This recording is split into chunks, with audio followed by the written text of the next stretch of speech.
Hello दोस्तों, आपका स्वागत है एक और नॉलेजेबल इंटरेस्टिंग वीडियो में। आज इस वीडियो में हम एक बहुत इंटरेस्टिंग टॉपिक के बारे में बात करने वाले हैं। टॉपिक है SPAC। हाँ जी, SPAC special purpose acquisition company के बारे में आज हम इस वीडियो में बात करने वाले हैं। जब भी कोई इंडियन कंपनी को फंड्स की ज़रूरत होती है तो वो दो ऑप्शंस उसके पास होते हैं, या तो वो इंडिया में ही जो है वो फंड्स ऑब्टेन कर ले, कलेक्ट कर ले, या फिर उसके पास दूसरा ऑप्शन ये भी होता है कि वो ओवरसीज़ इन्वेस्टर को जो है पिच करे और ओवरसीज़ से फंड्स लेकर आए इन्वेस्टमेंट के लिए, अपनी ग्रोथ के लिए, एक्सपेंशन के लिए, रिसर्च एंड डेवलपमेंट एक्टिविटीज़ के लिए। जब भी कोई कंपनी इंडिया के बाहर से फंड्स लाती है, कोई ऐसा अरेंजमेंट करती है, तो हम उसको एक्सटर्नलाइजेशन भी कह सकते हैं। हाँ जी, एक्सटर्नलाइजेशन इज़ द वर्ड। जब भी कोई इंडियन कंपनी ओवरसीज़ फंड जो है वो लेकर आती है या लेकर आने की तैयारी करती है, तो उसके पास नॉर्मली दो ऑप्शंस होते हैं। या तो वो अमेरिकन डिपॉजिटरी रिसीट्स ADR से ले आए, या फिर global depository receipts GDR issue करके ले आए। बट इंडियन लॉज के अकॉर्डिंगली ये दो ऑप्शंस जो हैं ये सिर्फ और सिर्फ लिस्टेड कंपनीज़ के लिए ही अवेलेबल हैं। अनलिस्टेड कंपनीज़, प्राइवेट कंपनीज़ इन ऑप्शंस को एक्सरसाइज नहीं कर सकती हैं। दूसरा एक इमर्जिंग ऑप्शन जो अभी रिसेंट में हमारे सामने आया है वो है SPAC, जिसको हम बोलते हैं स्पेशल पर्पस एक्विजिशन कंपनी। हाँ जी, इंटरेस्टिंगली ये ऑप्शन एक प्राइवेट कंपनी के लिए भी अवेलेबल है। तो आप अगर स्टार्टअप हैं या फिर आप कोई स्टार्टअप प्लान करने की प्रिपरेशन कर रहे हैं and your idea is so unique and you are very much confident in your idea कि आप इन्वेस्टर ला सकते हैं, दैट टू एक फॉरेन इन्वेस्टर आप ला सकते हैं, तो ये वीडियो आपके लिए है। वीडियो को पूरा देखिएगा। स्पेशल पर्पस एक्विजिशन कंपनी को आप एलोकेट करके फॉरेन में फॉरेन इन्वेस्टर से पैसा ला सकते हैं अपनी कंपनी की डेवलपमेंट के लिए, अपनी R&D एक्सपेंसेस के लिए और कंपनी को एक अच्छे स्केल पे ले जाने के लिए। हाँ जी, तो अगला सवाल आता है हमारे पास, वाई SPAC क्यों बनाई जाए, क्यों SPAC वाला स्ट्रक्चर जो है वो कंपनी में इंक्लूड किया जाए।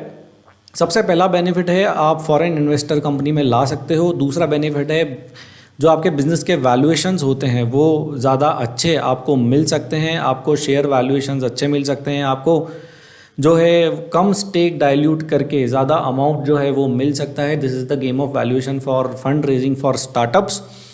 आपकी ओवरसीज़ लिस्टिंग में ये अरेंजमेंट जो है आपकी हेल्प कर सकता है। आपको ग्लोबल टैलेंट हायर करने में और अट्रैक्ट करने में SPAC कंपनीज आपकी हेल्प कर सकती है। हाँ जी, तो देखते हैं ये किस तरीके का अरेंजमेंट होता है। स्पेशल पर्पस एक्विजिशन कंपनी में कौन सी कंपनी जो है वो सेटअप करनी होती है, इंडियन कंपनीज़ का क्या रोल होता है, investors, Indian investors, foreign investors, इन सब के क्या what role they have to play in SPAC arrangement और SPAC स्ट्रक्चर। एक तरफ है हमारे पास इंडियन कंपनी और दूसरी तरफ है हमारे पास US कंपनी, जिसको हम SPAC बोल सकते हैं, special purpose acquisition company. Indian company में हमारे पास प्रमोटर्स हैं, इंडियन इन्वेस्टर्स हैं और पब्लिक इन्वेस्टर्स भी हो सकते हैं। हाँ जी, ये तीन कैटेगरी के इन्वेस्टर्स हमारे पास इंडियन कंपनी में यहाँ पर अवेलेबल हैं। और एक तरफ है फॉरेन इन्वेस्टर। अब क्योंकि SPAC US में है तो फॉरेन इन्वेस्टर भी आपका US में है और ये आपको मेजॉरिटी पोर्शन ऑफ फंड्स जो है वो देगा अपनी कंपनी को स्केल अप करने के लिए। ये इंडियन कंपनी के प्रमोटर्स, इंडियन इन्वेस्टर्स और पब्लिक इन्वेस्टर, दूसरी तरफ है फॉरेन इन्वेस्टर जो US में है और आपकी SPAC जो है वो भी आप US में ही सेटअप करना चाहते हैं। हाँ जी, जो सबसे पहले ट्रांजैक्शन होगी वो ये सब लोग मिलके, including promoter, Indian investor, public investor और आपका फॉरेन इन्वेस्टर जो US में है, ये पैसा देंगे किसको, SPAC को। और SPAC इन रिटर्न जो है इनको क्या देगी, शेयर्स। हाँ जी, याद रखिएगा इंपॉर्टेंट पार्ट है फॉरेन इन्वेस्टर का, मेजॉरिटी पोर्शन यहीं से आने वाला है आपके पास। तो ये सब मिला के एज अ ग्रुप मनी देंगे SPAC को और SPAC इन रिटर्न इनको अपने शेयर्स इशू कर देगी। This is the first set of transaction that is happening between the investors of Indian company as well as the foreign investor and SPAC। This is the first set of transaction. अब second set of transaction क्या है, अब SPAC के पास जो है वो पैसा आ चुका है। Now SPAC got the money. अब SPAC क्या करेगी, SPAC ये वाला पैसा वापस से इंडियन कंपनी में लगाएगी। See this SPAC is giving money to Indian company and Indian company in return issuing shares to the SPAC US company. तो जब ये वाली second set of transaction complete हो जाता है तो आपकी जो SPSE का अरेंजमेंट है वो कंप्लीट हो जाता है। इस ट्रांजैक्शन को आप अगर कंक्लूडिंगली देखेंगे तो क्या हुआ, अल्टीमेटली जो मनी है इंडियन इन्वेस्टर की और फॉरेन इन्वेस्टर की वो पहले गई SPSE के पास, और SPSE ने वो मनी वापस से किसको दे दी, एक इंडियन कंपनी को। सो अल्टीमेटली जो इंडियन कंपनी की ओनरशिप है वो इंडियन इन्वेस्टर्स से शिफ्ट होके कहाँ पे चली जाती है, SPSE के पास जो US में है। This is the conclusion of this transaction. आइए देखते हैं अब कंप्लाइंस के पार्ट पर SPSE का क्या रोल है। कंप्लाइंस के लिए SPSE की मेजर कंप्लाइंसेस क्या हो सकती हैं। I am telling you the major compliances, not all the compliances. हो सकता है इनके अलावा कोई दूसरी कंप्लाइंसेस भी आपको पूरी करनी पड़े, depends on the country in which you are setting up your SPSE। आप कौन से देश में आपकी SPSE सेटअप करना चाहते हैं, वहाँ के रिलेवेंट लॉज, वहाँ के जो टैक्स ट्रीटीज़ हैं, वहाँ के जो भी रिलेवेंट लॉज हैं जो भी एप्लीकेबल होते हैं वो आपको फुलफ़िल करने पड़ेंगे। मैं आपको जनरल ओवरव्यू कंप्लाइंस बता देता हूँ फ्रॉम इंडियन टैक्सेशन पर्सपेक्टिव। हाँ जी, कंप्लाइंस इनकम टैक्स एक्ट की कंप्लाइंसेस मैं बता देता हूँ। SPSE के केस में ओनरशिप ट्रांसफ़र होती है। हाँ जी, जो अरेंजमेंट अभी अपन ने देखा वहाँ पे इंडियन कंपनी की ओनरशिप जो है वो SPSE पे शिफ्ट हो रही थी। तो यहाँ पे इन्वेस्टर्स के हाथ में कैपिटल गेन जो है वो अराइज होगा। दे हैव टू पे the capital gain because the underlying asset is lying in India.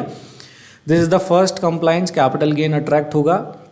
Second important compliance है ट्रांसफर प्राइसिंग के प्रोविजंस की। जो भी इंटेलेक्चुअल प्रॉपर्टी जो ट्रांसफ़र होनी है, like brand image, like intellectual properties में जो भी है, पेटेंट्स हैं, ब्रांड इमेजेस हैं, फार्मूलाज हैं, या फिर आपका बिजनेस आइडिया है, उसका जो भी वैल्यूएशन है that has to be done at arm length price. उसको इंश्योर कर लें कि आर्म लेंथ प्राइस पर वो वैल्यू हो जाए।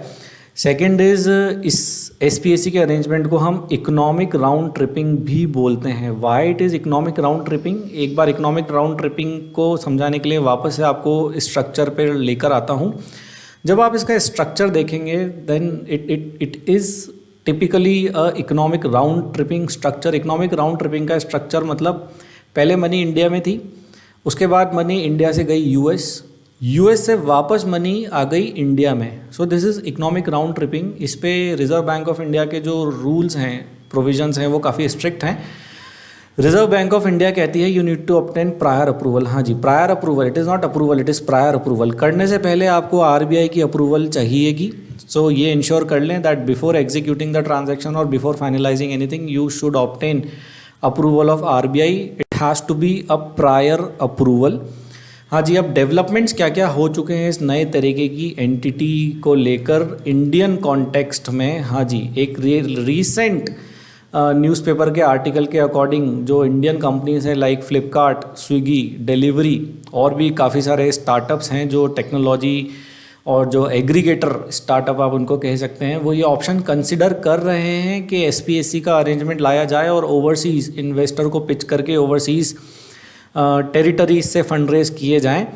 सेकेंड डेवलपमेंट इंडिया में हुआ है, एक कंपनी है रिन्यू पावर, उसने SPSE अरेंजमेंट को यूज़ किया है फॉर ओवरसीज़ लिस्टिंग। हाँ जी, तो ये था हमारा वीडियो SPSE के बारे में। अगर आपको वीडियो पसंद आया तो प्लीज़ वीडियो को लाइक ज़रूर कर दें, चैनल को सब्सक्राइब भी कर लें और बहुत सारे लोगों के साथ इसको शेयर भी कर दें। Thank you, thanks a lot for watching this video. हम लाते रहेंगे आपके लिए ऐसे ही बहुत सारे knowledgeable interesting videos. Thank you, bye.